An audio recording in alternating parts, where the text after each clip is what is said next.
आज हम carbon and its compound का पार्ट 3 पढ़ने वाले हैं। इलेक्ट्रॉन डॉट स्ट्रक्चर हम पढ़ेंगे वेरियस स्ट्रक्चर्स का। सबसे पहले हम पढ़ेंगे electron dot structure of various compounds. इसमें हम H2O का, CO2 का, O2 मॉलिक्यूल का, N2 मॉलिक्यूल का, इन सब का हम स्ट्रक्चर देखेंगे, इलेक्ट्रॉन डॉट स्ट्रक्चर। फिर उसके बाद हम पढ़ेंगे हाइड्रोकार्बन। हाइड्रोकार्बन में हम समझेंगे उसके टाइप्स, हाइड्रोकार्बन होता है क्या, उसके टाइप्स क्या क्या है। और फिर उसके बाद हम कुछ कार्बन कंपाउंड्स के स्ट्रक्चर देखेंगे, इलेक्ट्रॉन डॉट स्ट्रक्चर और उसके स्केलेटन स्ट्रक्चर, उनको बनाना सीखेंगे। तो आइए चलिए शुरू करते हैं। चलो वेरियस कंपाउंड पहले हम पढ़ेंगे इसमें कैसे H2 मॉलिक्यूल फॉर्म होता है। H2 मॉलिक्यूल में क्या होता है, हमें पता है H के पास सिर्फ और सिर्फ एक इलेक्ट्रॉन है, ठीक है। तो ये जो H मॉलिक्यूल है, ये अपने ही H एटम है, ये अपने ही जैसे दूसरे H एटम के साथ अपना इलेक्ट्रॉन शेयर करता है। तो ये वाला H एटम का इलेक्ट्रॉन ये है और दूसरा H एटम का इलेक्ट्रॉन ये है। तो ये क्योंकि कोवलेंट बॉन्डिंग होती है तो ये इसके इलेक्ट्रॉन को शेयर कर लेगा। तो इसकी वैलेंसी पूरी हो गई, इसका ऑक्टेट डबलेट पूरा हो गया। सिमिलरली ये वाले H के इलेक्ट्रॉन है, ये इस H के इलेक्ट्रॉन को शेयर करेगा। और देखिए दोनों का डबलेट पूरा है, इसके पास भी 1 2 और इसके पास भी 1 2। तो ये हो गया मेरा H का इलेक्ट्रॉन डॉट स्ट्रक्चर। इनके बीच में ये इसका स्केलेटन स्ट्रक्चर। अब देखिए नेक्स्ट N2 मॉलिक्यूल का स्ट्रक्चर। N2 मॉलिक्यूल, ये बात हमें समझनी होगी कि कोई भी मॉलिक्यूल, कोई भी एटम जब बॉन्ड बनाता है तो उसके जो शेल के आउटरमोस्ट शेल के जो इलेक्ट्रॉन होते हैं वो रिएक्शन में पार्टिसिपेट करते हैं। तो मुझे पता है नाइट्रोजन का, जो नाइट्रोजन है उसका एटॉमिक नंबर क्या है, hydrogen, helium, lithium, beryllium, boron, carbon, nitrogen. Nitrogen का 7 एटॉमिक नंबर है। अगर मैं इसका कन्फिग्रेशन करूँगी तो ये आएगा 2,5। तो इसके आउटर मोस्ट शेल में जो इलेक्ट्रॉन है वो है 5। तो 5 इलेक्ट्रॉन्स जो N के हैं वो पार्टिसिपेट करेंगे। तो ये रहा मेरा N, ये रहा इसके फर्स्ट 1 इलेक्ट्रॉन, इसके 2 इलेक्ट्रॉन, 3 इलेक्ट्रॉन, 4 इलेक्ट्रॉन और ये 5 इलेक्ट्रॉन। एक N एटम ये हो गया और दूसरा N एटम ये है, इसके 1 2 3 4 और ये 5। इसे कितने चाहिए, इस N एटम को कितने इलेक्ट्रॉन्स चाहिए अपना ऑक्टेट पूरा करने के लिए, 5 है। तो अगर +3 आ जाए कहीं से तो इसका ऑक्टेट पूरा हो जाएगा। तो ये रहे 3, तो ये इससे शेयर कर लेगा इन 3 इलेक्ट्रॉन्स को, ये इसने शेयर कर लिया। तो इसका देखो 1 2 3 4 5 6 7 8, इसका ऑक्टेट पूरा हो गया। सेम ये भी ये करेगा क्योंकि इसने इसके 3 इलेक्ट्रॉन शेयर लिए हैं, तो ये भी इसके 3 इलेक्ट्रॉन्स लेगा। तो देखिए ये बन गया N2 मॉलिक्यूल। इसके देखिए 1 2 3 4 5 6 6 7 8 और ऐसे इसके देखिए 1 2 3 4 5 6 7 8। तो ये N2 मॉलिक्यूल बन गया मेरा, ठीक है। तो अब देखिए तीसरा मॉलिक्यूल बनाएंगे, बनेगा N2 बन गया, H2 बन गया। Now let's try to make H2O। H2O कैसे बनेगा, देखो 2 H है और एक ऑक्सीजन है। तो यहाँ पे रखिए, एक H यहाँ पे रखिए, एक H यहाँ पे रखिए और एक ऑक्सीजन यहाँ पे रखिए। ऑक्सीजन की वैलेंस एटॉमिक नंबर क्या है, hydrogen, helium, lithium, beryllium, boron, carbon, nitrogen, oxygen. 8 इसका एटॉमिक नंबर है। तो इसका 2,6 होगा ना कन्फिग्रेशन। तो यानी कि 6 इलेक्ट्रॉन्स पार्टिसिपेट करेंगे, तो 6 बना लीजिए, 1 2 3 4 5 6। अब इसके 6 हैं, 5 है और H को दिखा दीजिए क्रॉस से, ये H के इलेक्ट्रॉन से, ये H के इलेक्ट्रॉन से। H को कितना चाहिए, सिर्फ एक चाहिए, तो H इसका सिर्फ एक इलेक्ट्रॉन ले लेगा। सिमिलरली ये वाले H को कितने इलेक्ट्रॉन चाहिए, सिर्फ और सिर्फ एक चाहिए अपने डॉपलेट को पूरा करने के लिए, तो ये इसका एक इलेक्ट्रॉन ले लेगा, ठीक हो गया। अब देखिए ऑक्सीजन के पास कितने बचे, 1 2 3 4 5 6 7 8। तो ये पूरा इसके इलेक्ट्रॉन शेयर करेगा और अपने ऑक्टेट को पूरा करेगा। और ये रहा H2O मॉलिक्यूल। कैसे बन रहा है देखिए, इसका अगर मैं स्केलेटन स्ट्रक्चर देखूँगी तो ये है, ये यहाँ पे H है और ये यहाँ पे H है। तो एक इलेक्ट्रॉन यहाँ से, एक इलेक्ट्रॉन यहाँ से, इसका डबलेट पूरा, एक इलेक्ट्रॉन यहाँ से, एक इलेक्ट्रॉन यहाँ से, इसका डबलेट पूरा, 1 2 3 4 4 ये हो गए और ये 1 2 ऊपर बच्चे हो गए हैं, जो 1 2 3 4 4 ऊपर हो गए, तो 4 5 6 7 8, इसका ऑक्टेट पूरा और इसका 1 2 डबलेट पूरा। तो आइए चलिए अब हमारे नेक्स्ट सेशन में इसी पार्ट के हाइड्रोकार्बन्स। यहाँ पे हम हाइड्रोकार्बन्स को समझेंगे। हाइड्रोकार्बन्स क्या होते हैं, हाइड्रोजन और कार्बन से बने हुए कंपाउंड को हम हाइड्रोकार्बन बोलते हैं। हाइड्रोजन और कार्बन के बॉन्ड से बने हुए कंपाउंड्स को हम क्या बोलते हैं, हाइड्रोकार्बन बोलते हैं। तो हाइड्रोकार्बन का सबसे पहला एग्जांपल हो सकता है मीथेन। मीथेन क्या है, जिसमें सिर्फ और सिर्फ एक ही कार्बन है, सिर्फ और सिर्फ एक कार्बन जिसमें प्रेजेंट है उसे मीथेन बोलते हैं। तो कार्बन, एक कार्बन, और कार्बन के कितने, कार्बन की वैलेंसी मैंने क्या बताई थी आपको, क्या है, टेट्रावैलेंट कंपाउंड है, यानी कि इसको 4 इलेक्ट्रॉन्स चाहिए होते हैं अपने ऑक्टेट को पूरा करने के लिए, और इसके जो पार्टिसिपेट करते हैं रिएक्शन में वो भी 4 ही होते हैं। तो कार्बन के अपने 4 इलेक्ट्रॉन्स ये हैं, 1 2 3 और ये 4, ये कार्बन के अपने 4 इलेक्ट्रॉन्स हैं जो पार्टिसिपेट करेंगे बॉन्ड बनाने में। और ये क्योंकि हम हाइड्रोकार्बन पढ़ रहे हैं तो इसमें क्या है, हाइड्रोजन से बनाएगा ये बॉन्ड। तो एक एच यहाँ से एक वाले एच के साथ बनाएगा, एक दूसरे एच के साथ बनाएगा बॉन्ड, एक तीसरे एच के साथ और एक चौथे एच के साथ। तो ये देखिए इस एच का डबलेट पूरा, इस एच का डबलेट पूरा, इस एच का डबलेट पूरा और इसी एच का डबलेट पूरा। तो देखिए सारे एच के डबलेट पूरे हो गए। अब देखो कार्बन के कैसे ऑक्टेट पूरा होगा, यहाँ पे देखना आप मेरे साथ। 1 2 3 4 5 6 7 8। तो ये सारे इलेक्ट्रॉन्स हाइड्रोजन का एक एक इलेक्ट्रॉन को अपने ही ऑर्बिट में ले आएगा। ठीक है, तो ये हो गया CH4 का इलेक्ट्रॉन डॉट स्ट्रक्चर, जिसे हम मीथेन कहते हैं। तो ये एक हाइड्रोकार्बन है। ठीक है, हाइड्रोकार्बन क्या होता है, हाइड्रोजन और कार्बन के बने कंपाउंड्स को हम हाइड्रोकार्बन बोलते हैं। तो आइए अब समझते हैं हाइड्रोकार्बन के टाइप्स। हाइड्रोकार्बन के दो टाइप्स होते हैं, सैचुरेटेड हाइड्रोकार्बन्स और अनसैचुरेटेड हाइड्रोकार्बन्स। सैचुरेटेड हाइड्रोकार्बन्स वो होते हैं जिसमें कार्बन कार्बन के बीच में जो बॉन्ड है, कार्बन का कार्बन के साथ जो बॉन्ड होगा वो सिंगल बॉन्ड होगा, यानी कि सिंगल इलेक्ट्रॉन की शेयरिंग होगी जब कार्बन कार्बन के बीच में, तो उसको हम कार्बन और कार्बन के बीच में दो कार्बन के एटम्स, ठीक है, जब सिंगल शेयरिंग होगी इलेक्ट्रॉन्स की, यानी कि जिसे हम बोलते हैं सिंगल बॉन्ड बनेगा, जिसमें जब इलेक्ट्रॉन सिर्फ और सिर्फ सिंगल इलेक्ट्रॉन शेयर होते हैं तो हम बोलते हैं सिंगल बॉन्ड है। तो ऐसे हाइड्रोकार्बन को बोलेंगे सैचुरेटेड हाइड्रोकार्बन। जैसे कि फॉर एग्जाम्पल देखिए इस वाले कार्बन ने इस कार्बन को अपना एक इलेक्ट्रॉन दिया हुआ है, ये देखिए, तो ये सिंगल बॉन्ड की शेयरिंग है। तो इनके बीच में जो शेयरिंग है ऐसी है, C ये इसको बोलते हैं सिंगल बॉन्ड, और बाकी H के साथ भी सिंगल सिंगल बॉन्ड की, ये H है। ठीक है, तो ये आपका जो एग्जाम्पल है इसको हम बोलते हैं, मतलब दो कार्बन आ गए, इसको बोलते हैं ईथेन। ईथेन C2H6, देखो C2H6, C2 1 2 3 4 5 6 H6, ये सैचुरेटेड हाइड्रोकार्बन का एग्जाम्पल है। और अनसैचुरेटेड हाइड्रोकार्बन्स क्या होते हैं, अनसैचुरेटेड हाइड्रोकार्बन्स वो होते हैं जिसमें कार्बन का दूसरे कार्बन के साथ एक या एक से ज़्यादा ऐसे कार्बनों का बॉन्ड होता है, जिसमें सिंगल इलेक्ट्रॉन्स की शेयरिंग की बजाय डबल इलेक्ट्रॉन्स की शेयरिंग होती है या फिर ट्रिपल इलेक्ट्रॉन्स की शेयरिंग होती है दो कार्बनों के बीच में, दो या दो से ज़्यादा। तो ऐसे हाइड्रोकार्बन को हम अनसैचुरेटेड हाइड्रोकार्बन बोलते हैं। यानी कि एक एग्जाम्पल से समझते हैं, C2H4 एक कंपाउंड है, C2H4 एक कंपाउंड है। इसका मॉलिक्यूलर स्ट्रक्चर देखने की कोशिश करते हैं। इसका जो इलेक्ट्रॉन और स्ट्रक्चर है, देखो दो कार्बन है तो ये दो कार्बन हो गए।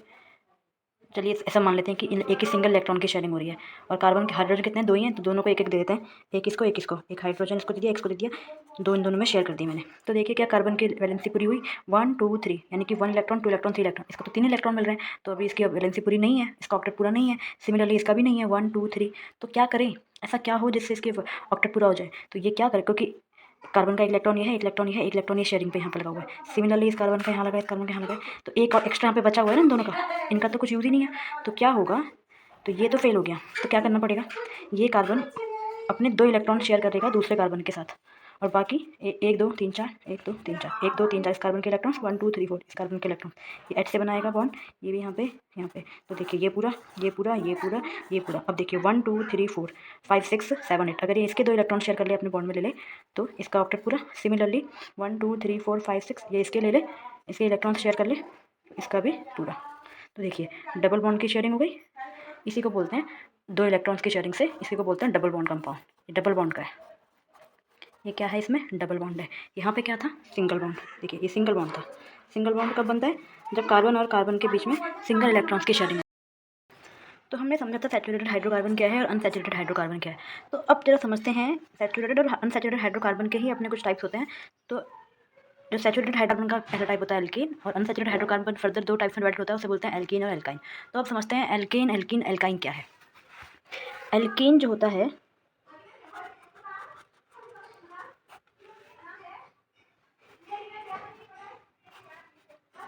एल्कीन जो होता है वो सैचुरेटेड हाइड्रोकार्बन है, यानी कि जिसमें कार्बन और कार्बन के बीच में सिंगल इलेक्ट्रॉन्स की शेयरिंग होती है। यानी कि सिंगल बॉन्ड से जब कार्बन और कार्बन के बीच में बॉन्ड होते हैं, कैटेनेशन का जो बॉन्ड होता है, कैटेनेशन होता है वो सिंगल बॉन्ड से होता है, तो उसे हम एल्केन बोलते हैं। एल्केन का फॉर्मूला होता है, एल्केन कंपाउंड्स का फॉर्मूला होता है CnH2n+2। ये लर्न करना पड़ेगा। तो देखिए अब देखते हैं एल्केन क्या क्या एल्केन है एग्जाम्पल से। अगर मैं n को 1 पुट करूँ तो देखिए क्या बनेगा, C1H2 × 1+2 मुझे मिल जाएगा CH2 1 जा 2 2 + 2 4 CH4। तो मीथेन, सिंगल कार्बन मीथेन ये है। जब मैंने N1 लिया तो क्योंकि फॉर्मूला था CnH2n+2, तो जब मैंने N1 लिया C1H2 × 1 × 2 = आ जाएगा CH4। ऐसे ही जब मैं N को क्या लूँगी, N को 2 लूँगी, तो देखिए क्या बनना चाहिए, C2H2 × N क्या है 2 है +2, ये बन जाएगा 2 2 जा 4 4 + 2 6। ये बन जाएगा C2H6। जिसमें कार्बन 2 होते हैं उसका नाम होता है ईथेन। ईथेन। जब कार्बन सिर्फ एक होते हैं तो नाम होता है मीथेन, जब कार्बन 2 होते हैं तो नाम होता है ईथेन। ऐसे ही हम और सॉल्व कर सकते हैं और निकाल सकते हैं। जब n को हम 3 लेंगे तो देखिए C3H2 इंटू 3 फॉर्मूले का +2, तो ये बन जाएगा 2 3 6 6 + 2 8, तो C3H8। जब कार्बन 3 होते हैं तो नाम होता है प्रोपेन। ये सारे एल्केन के कंपाउंड्स हैं, एल्केन नहीं सबके सब, ठीक है। आइए अब समझते हैं एल्कीन क्या है। एल्कीन क्या होता है? एल्कीन अनसैचुरेटेड हाइड्रोकार्बन होते हैं जिसमें कार्बन और कार्बन के बीच में सिंगल इलेक्ट्रॉन्स की शेयरिंग के जगह पर डबल इलेक्ट्रॉन्स की शेयरिंग देखी जाती है, डबल बॉन्ड देखा जाता है। तो ऐसे हाइड्रोकार्बन को हम एल्कीन बोलते हैं। एल्कीन का फॉर्मूला होता है CN, मॉलिक्यूलर फॉर्मूला CnH2n। ये एल्कीन का फॉर्मूला है। तो देखिए कुछ एग्जांपल देखते हैं इसके। जब मैं n को 1 रखूँगी तो n को 1 नहीं, n को 2 रखूँगी, क्योंकि कार्बन और कार्बन के बीच में डबल बॉन्ड आना चाहिए। तो जब n को मैं 2 रखूँगी तो मेरा बनेगा C2H2 इंटू n यानी कि 2, तो ये बन जाएगा C2H4।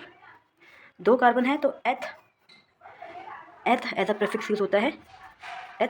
और सिंस इसमें डबल बॉन्ड है तो एल्कीन का जो ENE है, लास्ट के जो 3 डिजिट्स है, ये as a suffix use, suffix मतलब जो लास्ट में लगते हैं, तो ये बन जाएगा आपका इथीन। अब और ज़रा समझते हैं। n को अगर मैं 3 लूँ तो CN यानी कि C3H2n यानी कि 2 इंटू 3 इक्वल टू C3H6। जब 3 कार्बन होते हैं तो क्या होता है प्रीफिक्स? प्रॉप। प्रीफिक्स क्या होता है? प्रॉप। तो मैंने प्रीफिक्स लगा दिया। प्रीफिक्स का तो जो नाम के आगे लगता है, और एल्कीन का ENE लेंगे एज अ सफिक्स, तो प्रोपीन। आई होप आपको समझ में आ रहा होगा इतना। आइए अब नेक्स्ट समझते हैं एल्काइन क्या होता है। एल्काइन ऐसा हाइड्रोकार्बन है, ऐसा अनसैचुरेटेड हाइड्रोकार्बन है जिसमें कार्बन और कार्बन के बीच में 3 इलेक्ट्रॉन्स की शेयरिंग होती है, यानी कि ट्रिपल बॉन्ड देखा जाता है। तो इसका जो फॉर्मूला है वो CnH2n-2 है। तो एग्जाम्पल समझते हैं। क्या एग्जाम्पल इसका? अगर मैं N2 ले लूँ तो C2H2 into 2 minus 2 equals to बन जाएगा C2H4 4 माइनस 2 H2। तो ये आपका C2H2 है, इसका मॉलिक्यूलर फॉर्मूला। और जब कार्बन 2 होते हैं तो नाम आता है एथ, प्रीफिक्स आता है एथ। और एल्काइन का लास्ट के 3 डिजिट्स लगते हैं एज अ सफिक्स इथाइन। इसे हम क्या बोलेंगे?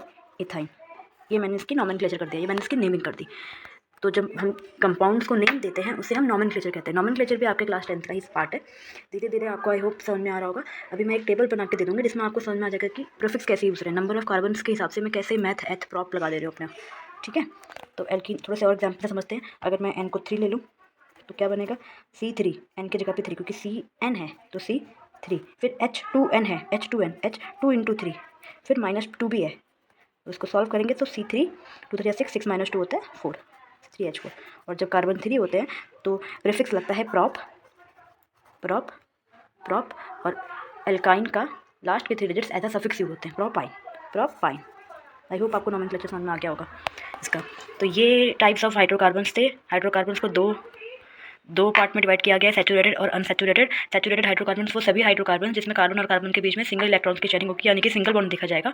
और अनसैचुरेटेड हाइड्रोकार्बन वो सारे हाइड्रोकार्बन जिसमें कार्बन और कार्बन के बीच में 2 या 2 से ज़्यादा कार्बनों के बीच में 2 या 2 से ज़्यादा डबल बॉन्ड देखे जाएंगे या फिर ट्रिपल बॉन्ड देखे जाएंगे। डबल बॉन्ड ट्रिपल बॉन्ड का मतलब है डबल इलेक्ट्रॉन्स की शेयरिंग कार्बन कार्बन के बीच में, या फिर ट्रिपल इलेक्ट्रॉन्स की शेयरिंग कार्बन कार्बन के बीच में। और फिर सैचुरेटेड हाइड्रोकार्बन में एल्केन एक टाइप का सैचुरेटेड हाइड्रोकार्बन है, और एल्कीन और एल्काइन एक टाइप का अनसैचुरेटेड हाइड्रोकार्बन है। एल्कीन में डबल इलेक्ट्रॉन। चलिए समझते हैं नॉमेनक्लेचर कैसे करेंगे। अगर कार्बन एटम एक है तो नाम होगा मैथ, तो हम क्या बोलेंगे? मैथ। और इसको ऐसा प्रीफिक्स यूज़ करेंगे कि सबसे आगे आएगा। और जब कार्बन एटम्स 2 होंगे तो एथ, 3 होंगे तो प्रॉप, 4 होंगे तो ब्यूट, 5 होंगे तो पेंट, 6 होंगे तो हेक्स, 7 होंगे तो हेप्ट, 8 होंगे तो ऑक्ट, और 9 होंगे तो नॉन, ऐसे सो ऑन। बट इतना दूर तक आएगा नहीं, आई थिंक ऑक्ट तक ही आपको याद करने की ज़रूरत है। आइए अब देखते हैं सेवरल कार्बन कंपाउंड्स के स्ट्रक्चर्स कैसे बनेंगे और उसकी नेमिंग कैसे करेंगे। तो देखिए स्क्रीन पे C2H6 दिया हुआ है, तो मुझे क्या करना होगा?